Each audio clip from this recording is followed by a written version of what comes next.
Well, so far we've talked about many areas that affect new businesses, but there's one heavyweight topic that we've yet to tackle, and that's the customer.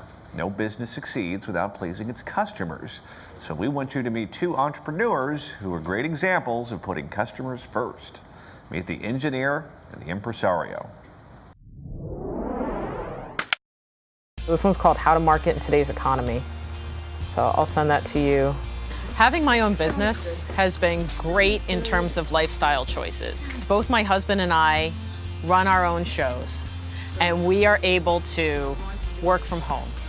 And the reason that's so important is because we have an almost 4-year-old and a 10-month-old. It's a choice that my husband and I both made in order to spend this important time with our kids and to have that flexibility. My name is Beth Miceli, and I am the president and founder of Miceli Infrastructure Consulting. And basically what I am is the bridge doctor. We work with structural health monitoring. And this is similar to when you go to the doctor. You get an EKG, or you get a blood pressure test, or something like that.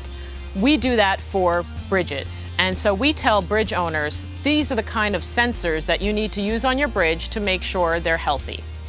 I never thought I was going to be an entrepreneur. My mom worked for the state of New Jersey. My dad worked for the federal government. I think I always thought that I was going to end up in government. So I actually did my internship at the Federal Highway Administration when I was in college.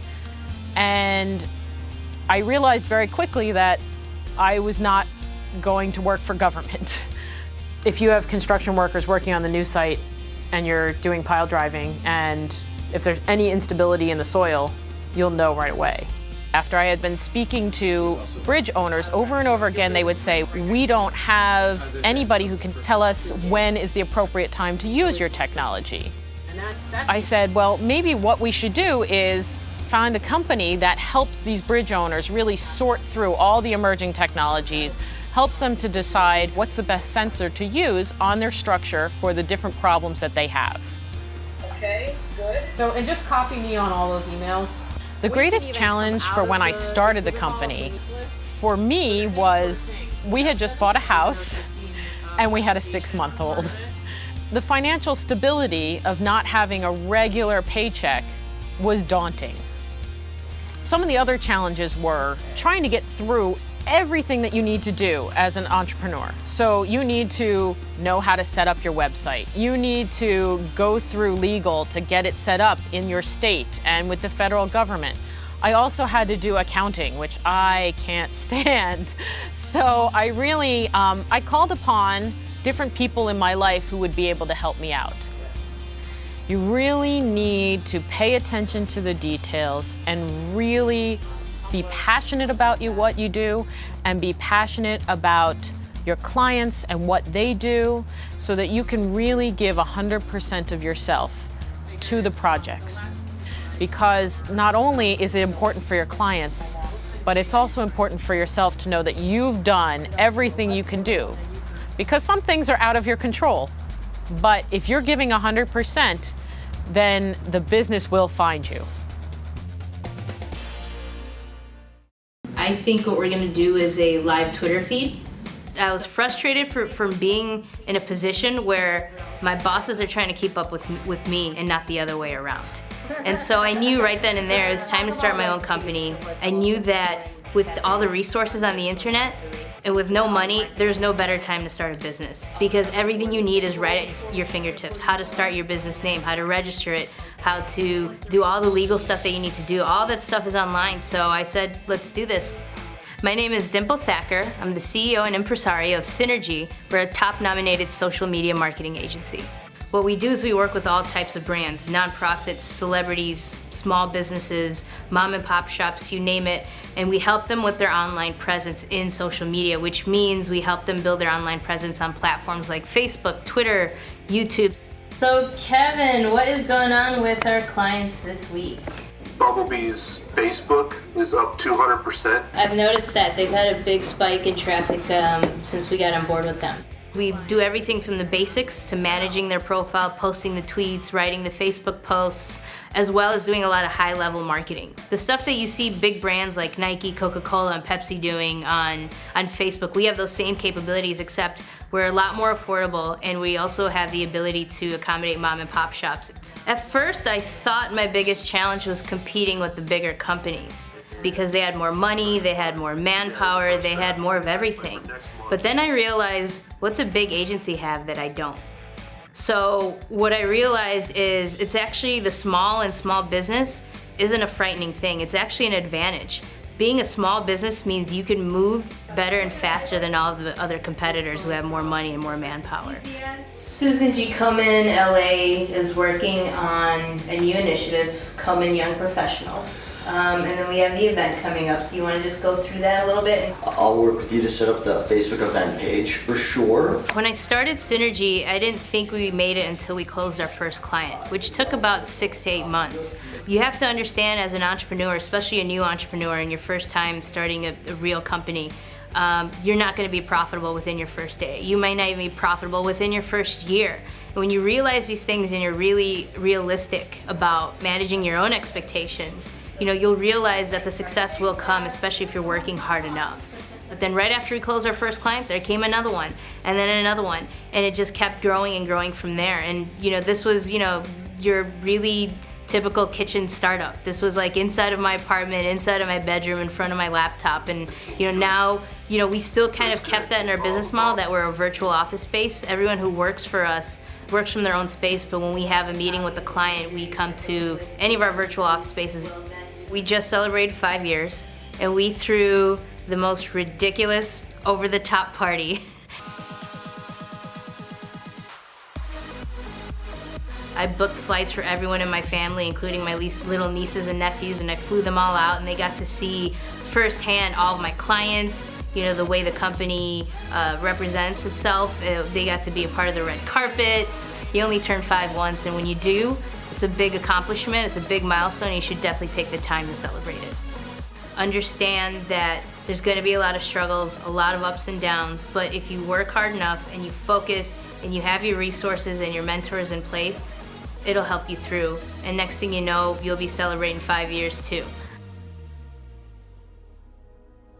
Two more inspiring women, Beth Miceli and Dimple Thacker. There's no doubt in my mind that next time we are in LA, we are going to want an invite to one of your big parties. We'll put you on the waiting list, no worries. Thank you. You got an open bar? Of course. Come on. And John's there. And we want to invite Marissa Vicario back to our stage. And let's hear it from Mary Beth, Dimple, and Marissa.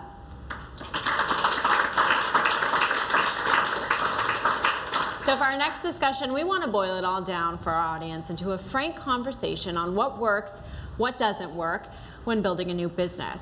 You three have built successful businesses. You've tried out what has worked, you've dropped what hasn't worked, so let's get into it.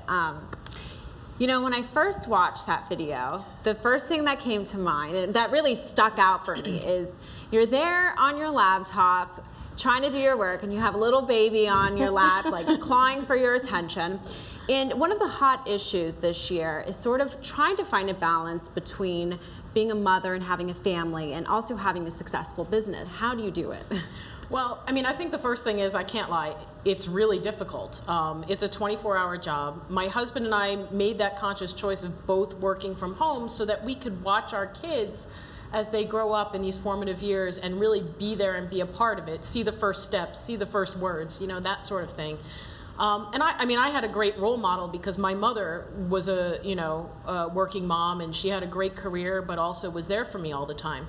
So, like I said, it's a 24-hour event, and it's not easy, but again, they're only going to be young once. So once we get through these years, I think it'll be a little easier when they're in school full time. But, you just have to work hard. What do you think was one of your major mistakes when starting a business that you wish you hadn't done or that you knew when you were starting it?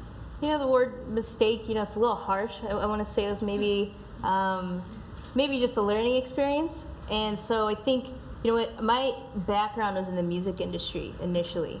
And so Synergy started off as a full-service entertainment company for music artists. And we had a record label, an online magazine, a talent management section, and we just started spreading ourselves too thin. So I dropped everything. I kept the strongest component of our business, which was the marketing, and I honed it down to specifically social media marketing. And so we also rebranded, and we also opened up our clientele to any types of brands, products, and services. What do you think is one of the mistakes that businesses make on social media? You know, I think it's not understanding it. You know, they don't take the time to educate themselves, and then if they do, they fail on the execution part of it. They forget to bring in the experts and the people who really know how to do it to, you know, get them to that level of exposure that they're looking for. And how has social media helped you out your business? Social media has helped me kind of put myself out there, has helped me engage with people. I'm based in New York City, but I like to engage with people all over the world, and I coach clients from London to Dallas, Texas. So it's really helped me to engage with people everywhere and just get my message to as many people as possible. What was your biggest surprise when you opened a business?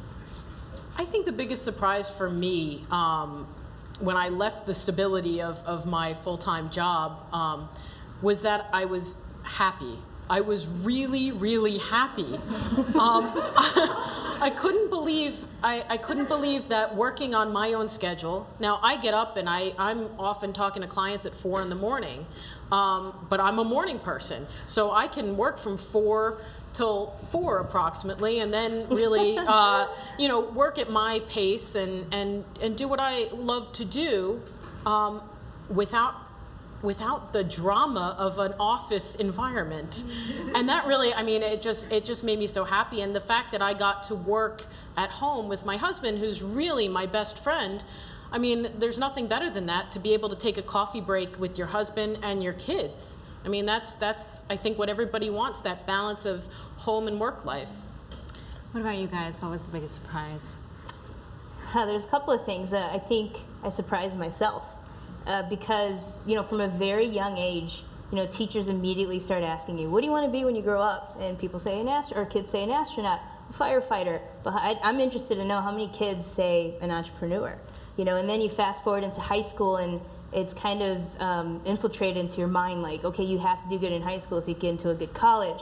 And then it turns into, okay, let's fine-tune your interviewing skills, your resume writing skills, and this and that.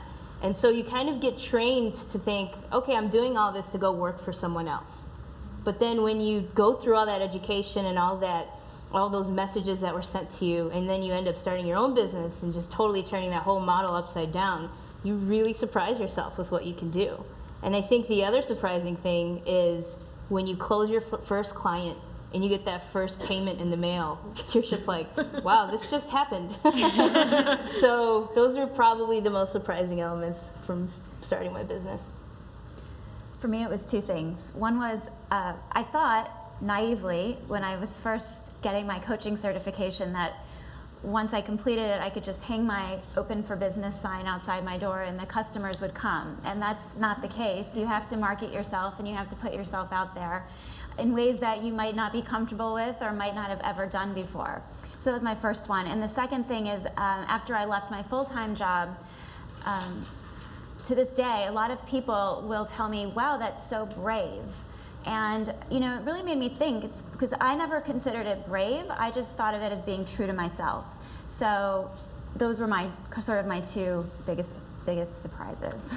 Now, if I'm not mistaken, both of your parents work for the government, right? Yes, they used to, yes. Did they think that you were cuckoo for Cocoa Puffs when you decided that you were going to bet the farm on yourself and start a small business? So I'm an only child Italian family, and I was living out on the West Coast. They're still back on the East Coast, and yes, they were like, really? That's what you want to do? And I said, no, I really know this is going to work. There's a big hole in the market. I'm just going to, I already have some maybe clients that are out there. I promise you, it's going to work out. And they said, okay, we're going to support you. But I think they really were very nervous about starting this with, you know, a 6-month-old and a new mortgage and everything. I think they were really nervous for me, but it's worked out, which is great. What was the reaction from the friends and family for you two? Oh, I mean, my ethnicity is East Indian. You know, with that comes doctor or lawyer. So, but on the flip side, my parents were also entrepreneurs too. So I guess there's a little bit of shock initially, especially after doing all that education and getting my degrees. But then, you know, once we started becoming successful, it was okay. This is kind of cool. You know, I like that she's doing her own thing. What advice do you have for some of the young people who are watching right now that are thinking about opening a business? Go for it. You know, you always think of the reasons why you shouldn't, but focus on why you should, and take that first step, even before you're ready. Make that phone call, launch that website, go to that event, send that email. Just start doing something. Take small steps each day. How much responsibility do you have as an employer knowing that other people depend on you for their income and having to meet that payroll? Absolutely. That's actually very scary because my vice president is on the East Coast and she is a single mother.